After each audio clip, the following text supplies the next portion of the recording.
നമസ്കാരം. ഈ സ്വർണ്ണവിലയുടെ പോക്ക് എങ്ങോട്ടാണ് എന്ന് മനസ്സിലാക്കാത്ത രീതിയിലാണ് സ്വർണ്ണവില കുതിക്കുന്നത്. ഇന്ന് സ്വർണ്ണവില ചരിത്രം വീണ്ടും തിരുത്തപ്പെട്ടിരിക്കുകയാണ് എന്ന് പറയാം. സ്വർണ്ണവിലയിൽ ഒരു ദിവസത്തെ ഏറ്റവും വലിയ വർധനവാണ് ഇന്ന് രേഖപ്പെടുത്തിയത്. കേരളത്തിൽ ഇന്ന് പവന് 2160 രൂപയാണ് കൂടിയിരിക്കുന്നത്. 68,480 രൂപയാണ് ഇന്ന് ഒരു പവൻ സ്വർണത്തിന്റെ വില. ഏറ്റവും കുറഞ്ഞ പണിക്കൂലിയിൽ ഒരു പവൻ സ്വർണം വാങ്ങണമെങ്കിൽ ഇന്ന് 74,000 രൂപ കൊടുക്കേണ്ട ഒരു സാഹചര്യമാണ് കേരളത്തിൽ ഉള്ളത്.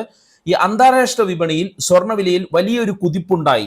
അതിന്റെ ഒരു പ്രതിഫലനമാണ് നമ്മുടെ ഇന്ത്യൻ വിപണിയിലേക്കും അത് വന്നിരിക്കുന്നത്. അന്താരാഷ്ട്ര വിപണിയിൽ $100 മുകളിലാണ് സ്വർണ്ണവില കൂടിയത്. എന്തുകൊണ്ട് അന്താരാഷ്ട്ര വിപണിയിൽ സ്വർണ്ണവില കൂടി എന്നുള്ളതാണ് ഏറ്റവും പ്രധാനപ്പെട്ട കാര്യം. അത് അമേരിക്കൻ പ്രസിഡന്റ് ഡൊണാൾഡ് ട്രംപ് മറ്റ് രാജ്യങ്ങളുമായി പ്രഖ്യാപിച്ച തീരുവ യുദ്ധത്തിന്റെ പ്രതിഫലനം അന്താരാഷ്ട്ര വിപണിയിലേക്ക് വന്നിരിക്കുന്നു. അതുകൊണ്ടാണ് അന്താരാഷ്ട്ര വിപണിയിൽ സ്വർണ്ണവില $100 മുകളിലേക്ക് വന്നത്. അത് ഇന്ത്യയിലേക്ക്, അത് കേരളത്തിലേക്ക് വന്നപ്പോൾ ഒരു പവന് 2160 രൂപ കൂടിയിരിക്കുന്നു. കഴിഞ്ഞ ദിവസങ്ങളിലെ ചില പ്രവചനങ്ങൾ അനുസരിച്ച്, അതായത് കഴിഞ്ഞ ദിവസങ്ങളിൽ സ്വർണ്ണവില 200-ഉം 520 രൂപയൊക്കെ വെച്ച് കുറഞ്ഞിരുന്നു.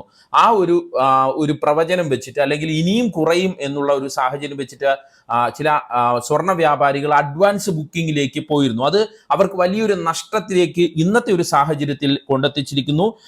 അത് 7-നും 8-നും, അതായത് തിങ്കളാഴ്ച 200 രൂപ, കഴിഞ്ഞ 7-ാം തീയതി 200 രൂപ സ്വർണ്ണവിലയിൽ കുറഞ്ഞു. ചൊവ്വാഴ്ച 480 രൂപ കുറഞ്ഞു. ഇതോടെയാണ് സ്വർണ്ണ വ്യാപാരികൾ അഡ്വാൻസ് ബുക്കിങ്ങിലേക്ക് പോയത്. പക്ഷെ അത് അവർക്ക് വലിയ നഷ്ടത്തിലേക്ക് കാര്യങ്ങൾ കൊണ്ടെത്തിച്ചിരിക്കുന്നു. പക്ഷെ ഇന്നലെ സ്വർണ്ണവില 520 രൂപ കൂടിയിരുന്നു.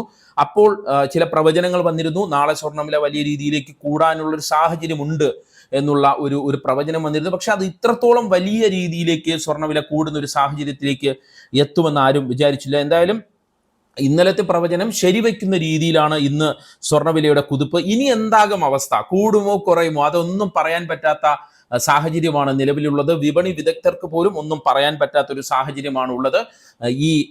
ഇന്നിപ്പോൾ ഡൊണാൾഡ് ട്രംപ് താരിഫിൽ ചെറിയ ഇളവുകൾ വരുത്തിയിട്ടുണ്ട്. ചൈന ഒഴികെയുള്ള രാജ്യങ്ങളുടെ താരിഫ് പോസ്റ്റ് ചെയ്തിരിക്കുകയാണ്. അതായത് അതിൽ താൽക്കാലികമായി ഒരു ഇളവ് കൊണ്ടുവന്നിരിക്കുകയാണ്. അത് ഏത് രീതിയിൽ നാളെ അന്താരാഷ്ട്ര വിപണിയിൽ ബാധിക്കും എന്നുള്ളത് വളരെ നിർണായകമാണ്. എന്തായാലും കേരളത്തിൽ എൻ്റെ പൊന്നേ എന്ന് വിളിക്കുന്ന രീതിയിലാണ് സ്വർണ്ണവിലയുടെ പോക്ക്.